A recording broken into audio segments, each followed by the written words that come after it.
afternoon, guys. Now we'll talk about the exposition of the 19th and 20th centuries up until the 21st century, so today.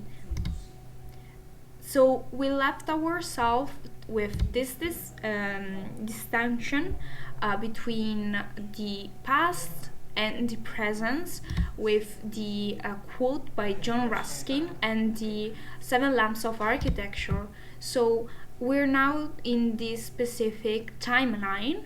I think we can let the exposition period start from the 1851 with the Great Exhibition, and then from then on the exhibition went on the timeline, and they are still available today. So key canonical exhibition in modern architecture include the 1919 Bauhaus exhibition, which showcased the integration of arts and design, the 1932 Museum of Modern Art, the MoMA exhibition, that introduced the international style, and the 1956 with entitled The New Architecture exhibition at the MoMA still, which highlighted the innovative architectural practices and influential modern architects. So that's not it. The World's Fair significantly influenced modern architecture by showcasing innovative design and technologies. We can say that the Great Exhibition of the 1851 in London's Crystal Palace marked the pivotal movement, highlighting industrial advancement. The 1889 exhibition Universal in Paris introduced the Eiffel Tower, symbolizing modern engineering. The 1939 New York World's Fair presented futuristic design, including the Trilon and the Perisphere, promoting a vision of progress and modern living. So these events, as you can understand, played a crucial role in shaping architectural styles and cultural perception in modernity. Now let's start with the first period that we have to analyze by analyzing modernity. So modernity is actually defined by a tension between top-down expertise, emphasizing rationality, abstraction, and bottom-up cultural dynamics rooted in tradition and subjectivity. This dialect between the rational and the experimental underpins the modern condition, as it manifests across the domains from industrial precision to organic ecological visions. Understanding this conceptual framework is crucial for navigating the complex and ever-evolving landscape. This is the values of modernism, as we can see here. So we're talking about the early modernism that stopped at the 1932 MoMA exhibition. From then on, it will be called international style. So returning at this slide, we can say that exhibition emerged as a modern mass medium par excellence in the early 20th century, serving as a major public attraction that allowed architecture to reach an increasingly large and cosmopolitan audience. As a result, this exhibition played a significant role in shaping the course of the whole 20th century, by providing a platform for showcasing new architectural idea and design to a wide public. The exhibition format became a powerful medium for disseminating and popularizing emerging architectural movements and trends. We can see in here in this particular slide, some of the most influential exhibition. So from the 1851 until the High Modernism, so 1932, they were at irregular times. We have to understand that between these periods there were the Industrial Revolution, revolts, and then the First World War. So maybe that's why. From then on, after World War II, it stabilized a bit, and now it's every 4 years. So this year in particular is taking place at Osaka in Japan, which didn't take any other exhibition from the 70s. The past exhibition was in 2021. It was moved due to COVID, and it was in Dubai. That the first one, the previous one was 2015 in Milan, Italy, and then the other one we can see here in the slide, it was 2010 in Shanghai. So we can see here some of the exhibitions until the MoMA exhibition.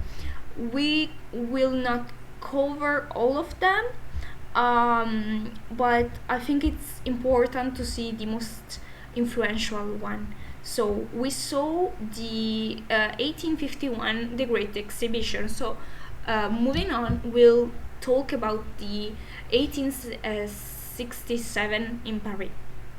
So this original narrative, it was about agriculture, industry, and art.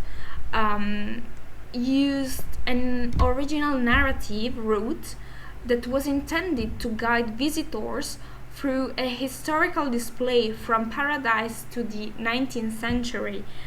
We can see here in this analysis of the plan that it was carefully theoretically planned, since the problem of the Great Exhibition was that they organized Paxton and his co-friends organized the exhibition with a method, but it was not conceived for the main public. So even if they clustered together places and similar items, it was not seen all. So in the 1867 in Paris, they tried a different plan. This one was more on the circle, and it was planned to see by concircles. The plan displays shifted from a regional house-style concept to a more uniform system of columns and roof.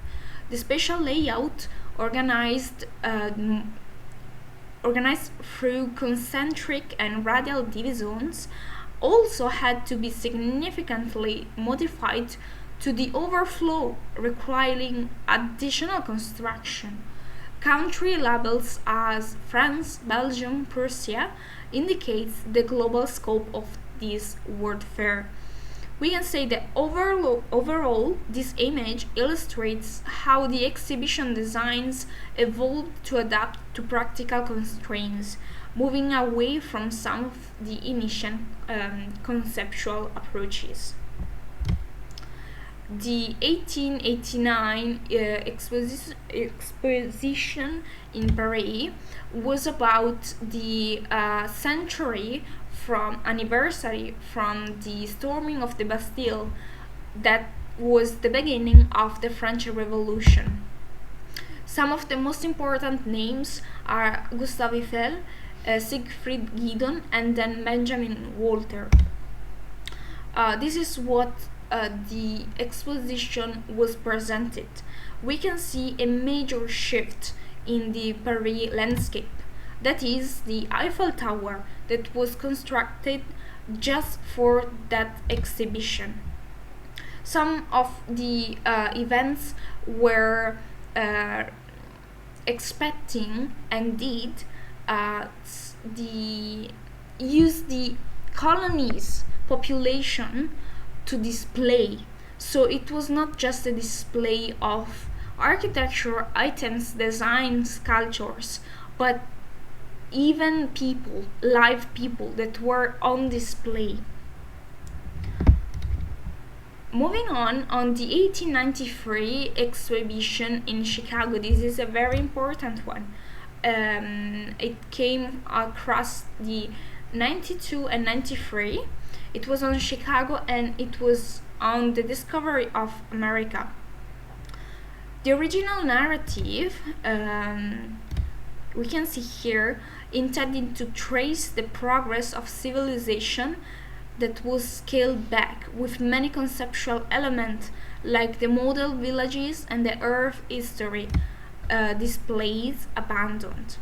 The planned regional house type were replaced, and country and regional representations indicated by labels like White City and Midway Plaisance were a central part of the exhibition.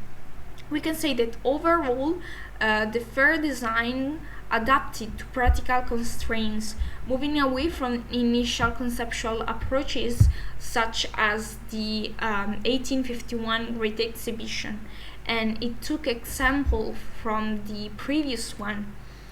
As you can see here in the image on the left, there were a lot of people, and with the moving of time, it was all the exhibition were more and more frequented. The Columbian exhibition here in Chicago in the 1893 was very important because it was the first one took in US. So we can see here the shift behind the actual story of the exhibition, that US is taking more and more importance on the Western world. Back in Europe, we have to cover the Deutsche Werkbund exhibition in 1914, the same year when the First World War began. It was held in Germany and it was organized by artists and designers to showcase advancement in industrial design. We can see here this red circle, the Bruno Todt glass house. It was very important. I don't know if you remember this quote still of Bruno Todt that said that with the introduction of glass architecture we can higher our level of culture. Obviously, I think this is an extremism, but it represents the thinking of that time. The inside of the glass house is represented like this. Another important building of that specific exhibition was the Deutsche Werkbund exhibition of Musterfabrik by Walter Gropius. Remember him? He was the Bauhaus founder, and Adolf Meyer. Talking about Bauhaus, in 1923 it was held the Bauhaus exhibition that showcased revolutionary approaches to design that emphasized functionality and simplicity, reflecting the ethos of the Bauhaus school. Among the notable themes was the role of women in modern design, exemplified by the new housekeeping movement, which aimed to improve domestic life through innovative design solutions. This movement promoted practical, efficient household items that combine aesthetic appeal with functionality, challenging traditional gender roles by empowering women as both homemakers and designers. It was women for women. As we can see here in this image, it represents the Frankfurt kitchen by Grit Lihotzky. We remember that the Bauhaus school was an international school, and this particular kitchen was then actually built in 1926. The Bauhaus celebrated the intersection of art, design, and domesticity, highlighting how modern design could enhance everyday living and contribute to a more progressive society. We are now in 1923, 1926. So it's now, this is the last exhibition before the 1932. I was conflicted if talking about the Weissenhof-Siedlung, but it introduced a lot of designers and architects that we know and are very important. So this exhibition was held in 1927 in Stuttgart, Germany, and is pioneering housing estate that showcases modern architecture. Designed for the Deutsche Werkbund exhibition, it features work by prominent architects like Ludwig Mies van der Rohe, we can see in the first line, then Le Corbusier, Bruno Tet, Hans Bolzig, and others like Peter Behrens. The estate emphasized functionality, like design with flat roof, open floor plans, and then the use of modern materials such as concrete and glass. It aimed to address contemporary living needs and has since becoming a significant influence on residential architecture, recognized today as a UNESCO World Heritage. So we are now back here. The other one before the 1932 is the Barcelona one. So of this particular exposition, I just want to talk about the most important pavilion that still remembered today, still loved today, and that is the Barcelona pavilion by Ludwig Mies van der Rohe. It is a hallmark of modernist architecture, and it exemplifies Mies' philosophy of less is more, showcasing a minimalist design that emphasized open spaces and simplicity. It is characterized by its use of modern materials like glass, steel, and marble. The pavilion features a fluid layout that blurs boundaries between interior and exterior. So we already know the 5 points of architecture and stuff. And we are in that time of history where the Nazis are taking place in Germany. So US is taking more and more power. And there is a moving of architects, designers, and artists from Germany, from Europe to US. We can now understand the international style that started with the MoMA exhibition in 1932. This style is characterized by its emphasis on minimalism and functionalism, rejecting ornamentation in favor of clean lines and geometric forms.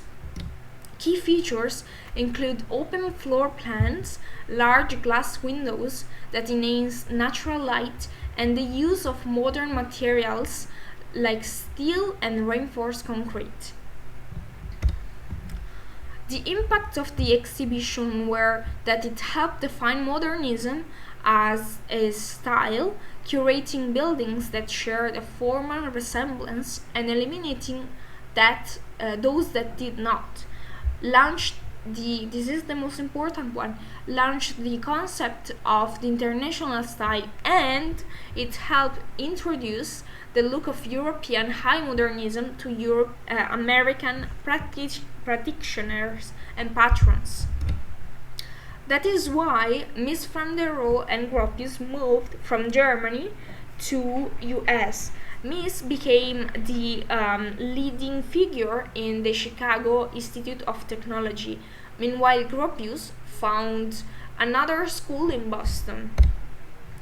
The exhibition is presented like this, and it showcased works by the greatest architects in Europe at that time.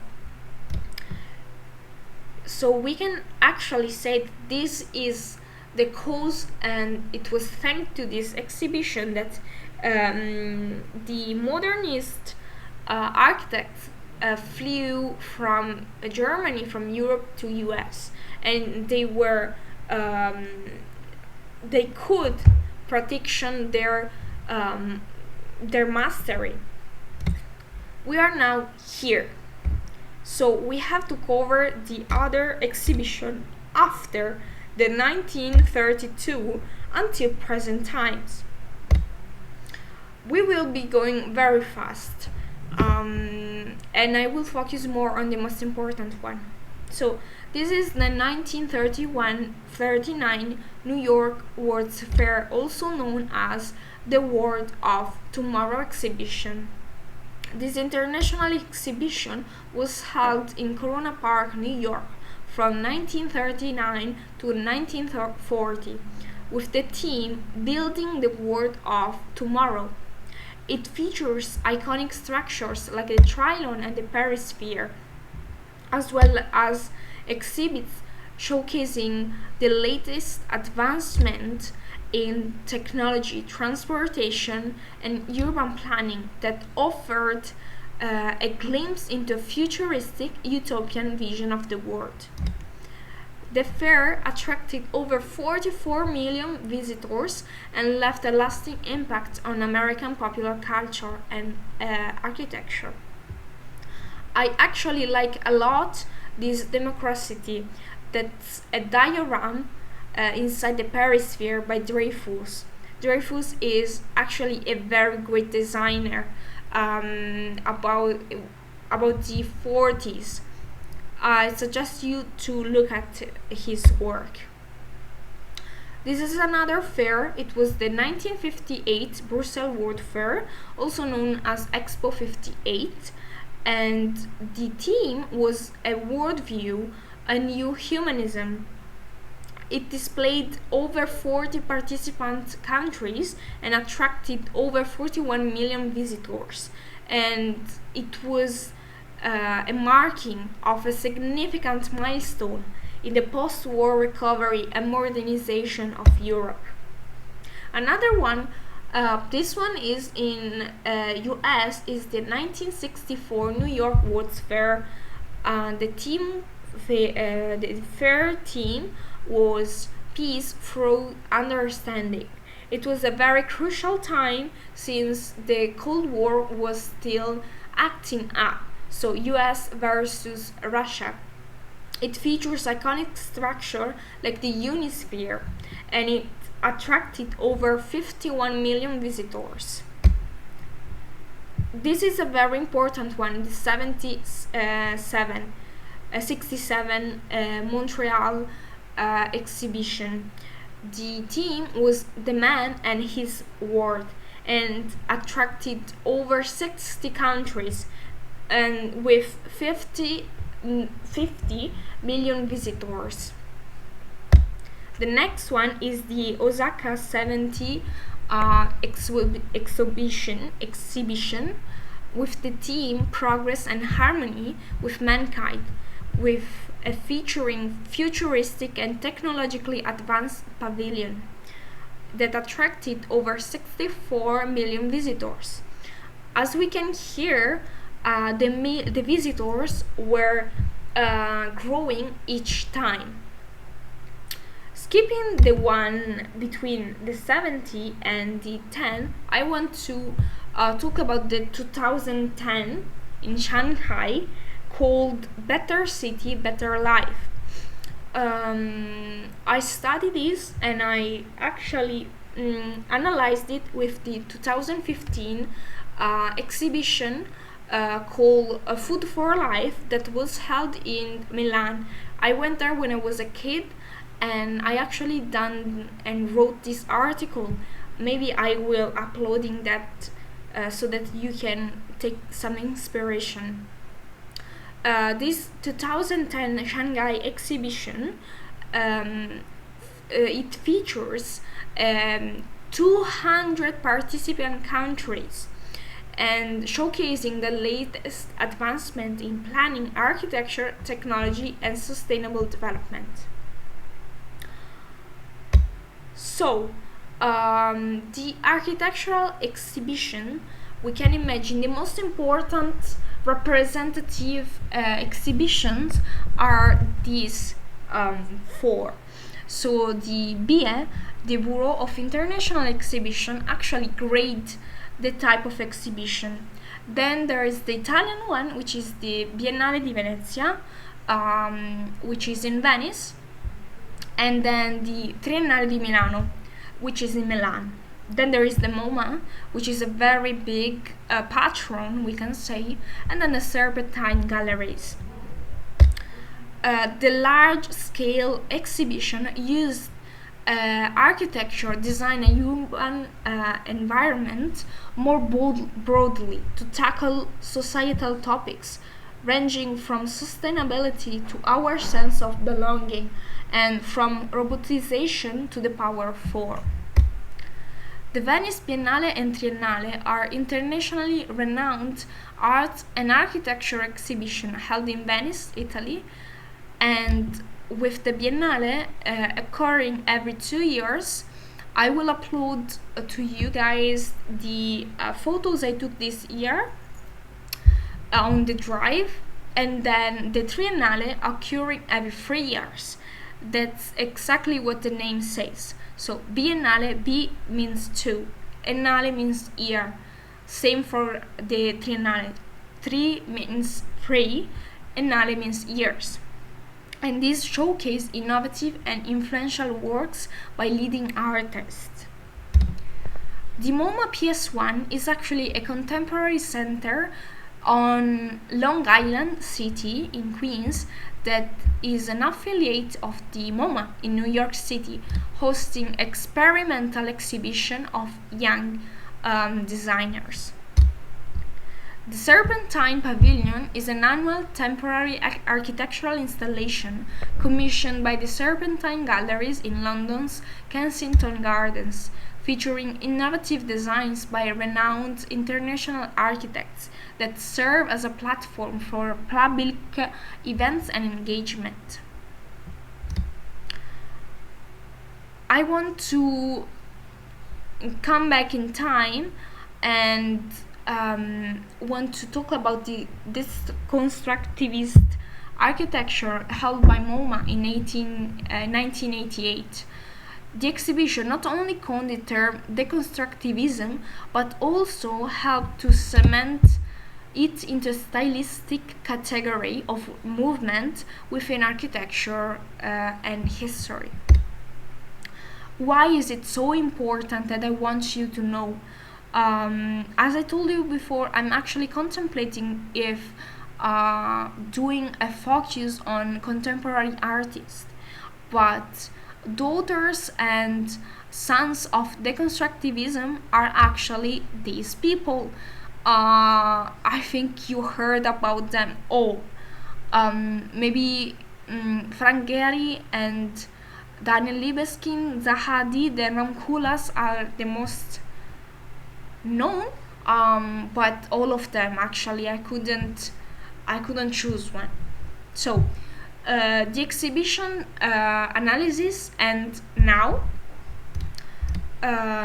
we've done the recap and we've done all of this. So the historical context is already uploaded on YouTube, and now there's the exposition. I'm not sure about the contemporary practices. I'll see. Anyway, thank you guys so much. I hope you enjoy, and this is the next step for uni. So study a lot and enjoy what you do.